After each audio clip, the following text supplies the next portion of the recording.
자, 오늘은 갤럭시 S22 울트라 언박싱 리뷰를 해볼 예정입니다. 물론 아이폰 13 프로 맥스를 살짝 곁들여서 말이죠.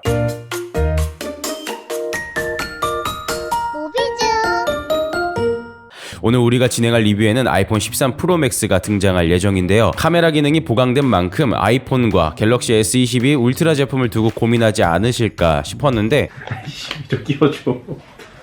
리뷰의 포커스가 성능에 대한 절대평가를 두고 좋다, 안 좋다, 무엇이 더 좋다가 아니기 때문에 편한 마음으로 영상을 시청해주시면 감사하겠습니다. 안 통하신.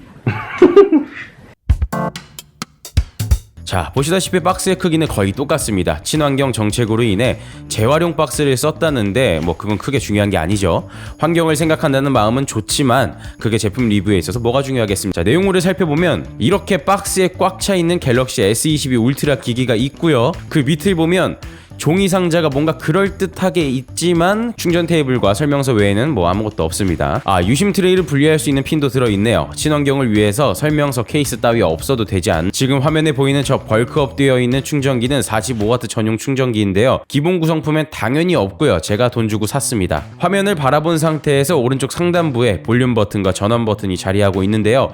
저는 남자들 중에서도 손이 큰 편에 속해서 큰 무리가 없었지만 볼륨 버튼을 조작하기 위해서는 손 안에서 휴대폰의 위치를 조정해야 하는 수고로움이 있었습니다. 자, 요번 S22 울트라에 S펜이 장착되어 있습니다. 보시는 것과 같이 왼쪽 하단에 수납되어 있어 오른손잡이이신 분들은 살짝 불편함이 있을 것 같은데 큰 문제가 될 것 같지는 않고요. 한 겹 벗겨내니까 더욱 광택이 나는 게 아주 예뻐 보입니다. 영롱하네요. 자, 그리고 이렇게 카메라 부분의 일명 카툭티 부분은 외관상이나 사용에는 크게 영향을 주지 않는 모습을 보여주고 있는데요. 다만 바닥에 내려놓고 S펜을 활용하여 메모를 하거나 그림을 그리는 상황이라면 왼쪽 상단과 오른쪽 하단에서 달그락거림이 발생합니다. 하지만 제 예상으로는 케이스를 끼운다면 보완이 되지 않을까 싶은 부분이고요. S펜의 반응 속도는 일반 펜을 쓰는 속도와 다른 점이 크게 없었습니다. AI 기술이 펜 방향을 미리 예측해서 육안으로 확인할 수 없을 정도의 펜 반응 속도를 보여주고 있는데요. 따라올 테면 따라와봐 하는 심정으로 이렇게 색도 바꿔보고 그림자처럼 따라오는 게 퍽 기특한 모습을 보여주고 있습니다. 자, 전체적인 스펙 내용은 이전 영상이나 다른 채널들에서도 많이 언급되어 있기 때문에 간단하게만 전달을 해드릴 건데요.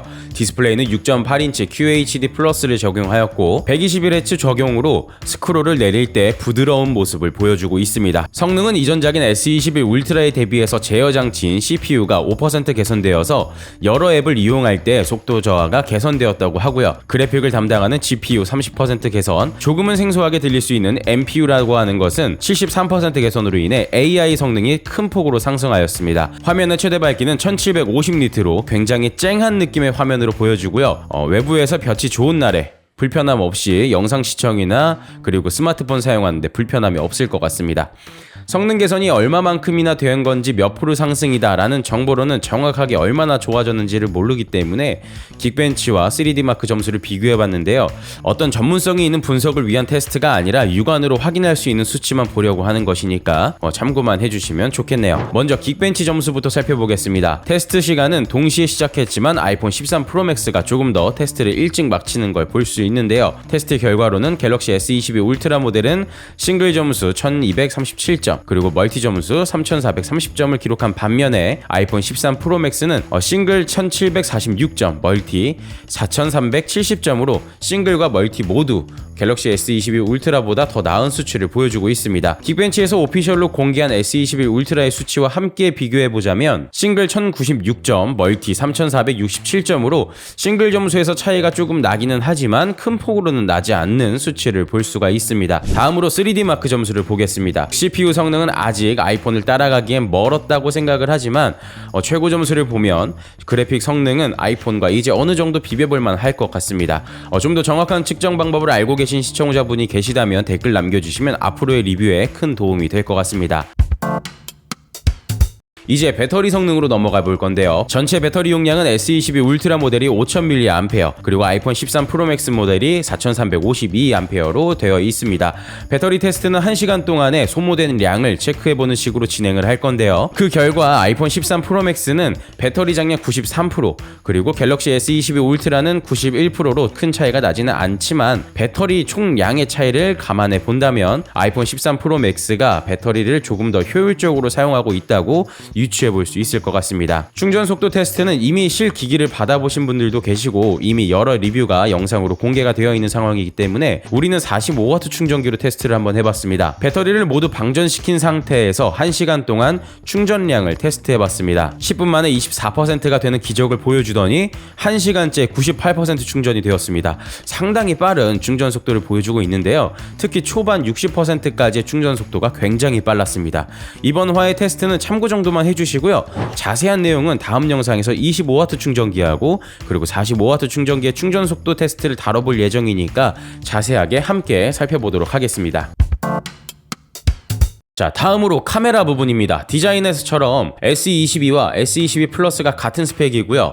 울트라만 살짝 스펙이 다릅니다. 차이점은 10배 줌 망원 카메라가 있다 없다. 그리고 카메라 모듈이 울트라가 1억 800만 화소, S22, S22 플러스는 5천만 화소로 나왔습니다. 하지만 실생활에 많이 당겨봤자 3배에서 4배를 사용하기 때문에 S22 시리즈 중 사용할 휴대폰을 고르신다면 굳이 이 부분을 가지고 울트라를 선택을 할 필요는 없어 보이고요. OIS, 그러니까 손떨림 보정 기능이 업그레이드가 되었다고 하고요. 보정각이 58% 넓어졌다고 합니다. 먼저 광학식 손떨림 보정 기능인 OIS를 살펴볼 건데요. 이건 사실 자세하게 들여다봐도 저는 뭐 큰 차이를 느낄 수가 없었습니다. 뭔 차이인지 모르겠네.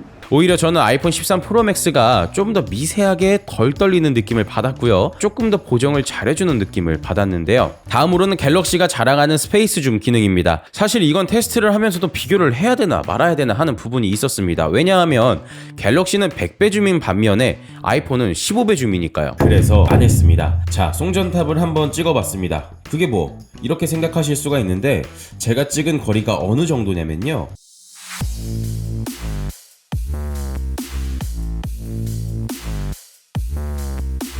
자, 두 번째 다른 사진인데 혹시 저 송전탑 보이시나요?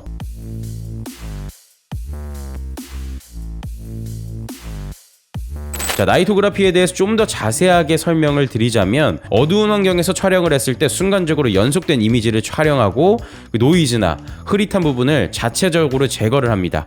그러고 나서 선명한 부분들을 하나의 프레임으로 합쳐서 ISP 알고리즘을 통해 한 번 더 보장해주는 이 복잡하고 최첨단의 처리 과정을 눈 깜짝할 사이에 처리해버리는 기능이 바로 나이토그라피 기능입니다. 여기 동그라미 친 부분 보이시나요? 이런 빛번짐이 생기는 반면 갤럭시 S22 울트라에서는 덜한 모습을 볼 수 있지만 여러 번 다양한 각도에서 한번 찍어봤는데 드라마틱한 차이가 난다고 보기는 좀 어려운 정도였고요. 동영상 촬영에서의 차이를 본다면 갤럭시 S22 울트라는 빛이 나오는 간판을 찍었을 때 이 안쪽에 있는 로고 부분이 조정되어서 선명하게 보이는 반면에 아이폰 13 프로 맥스에서는 빛으로 가득 차 있는 모습을 보여주고 있습니다. 고스트 현상을 잡아내는 모습에서도 발전된 성능을 확실하게 보여주고 있었는데요. 가장 마음에 들었던 부분이 바로 이건데요. 인물 모드에서의 셀카 촬영이었습니다. 갤럭시 S22 울트라와 아이폰 13 프로 맥스의 보정 그리고 포커스가 다른 점을 확실히 확인할 수 있었는데요. 둘 다 뒷배경을 확실하게 날려주고 피사체에 집중되는 점이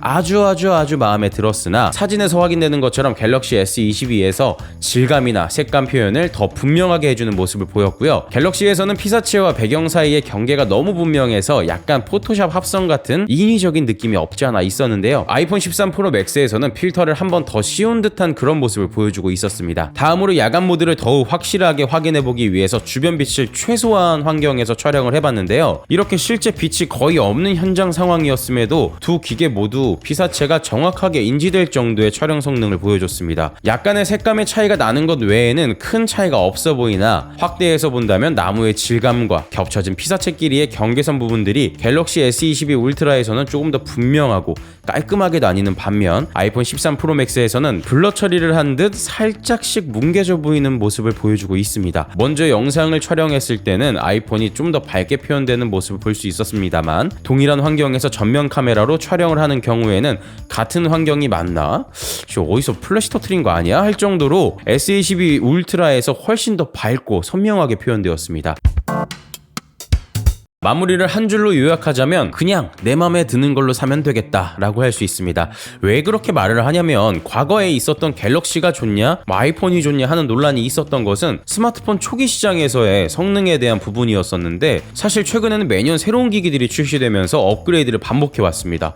개인적인 의견으로는 단순 실사용 목적으로만 놓고 봤을 때 현재의 성능들을 100% 다 사용하지 못한다는 상황에서 이 이상의 성능이 스마트폰에서 굳이 꼭 필요할까 하는 점 때문에 그렇습니다. 물론 각 회사들의 컨셉에 따른 발전 방향과 카메라 촬영물에 대한 표현 방식이 다른 부분이 있지만 사진 결과물에 대한 부분은 감성적인 부분에 한 발 더 나아가 있다는 관점으로 본다면 이것은 무엇이 더 좋냐의 논쟁이 아니라 나는 무엇이 더 마음에 들어 하는 문제라고 생각합니다. 그렇기 때문에 앞으로 삼성과 애플이 더욱 지향해야 하는 목표는 이미 사용하고 있는 기기의 더 나은 활용성을 위한 꾸준하고 편리한 업데이트 지원이 아닐까 하는 생각이 듭니다. 물론 테크 제품을 사랑하는 형님들께는 제 말이 납득이 안 가실 수도 있겠지만 어디까지나 일반 소비자들을 위한 리뷰였다는 관점에서 한마디 하고 싶으시더라도 그냥 넘어가 주시면 감사드리겠습니다. 자, 오늘 리뷰는 여기까지이며 다음 영상에서 다시 찾아뵙도록 하겠고요. 오늘도 긴 영상 시청해 주셔서 감사드리며 구독과 좋아요 한 번씩 부탁드리겠습니다.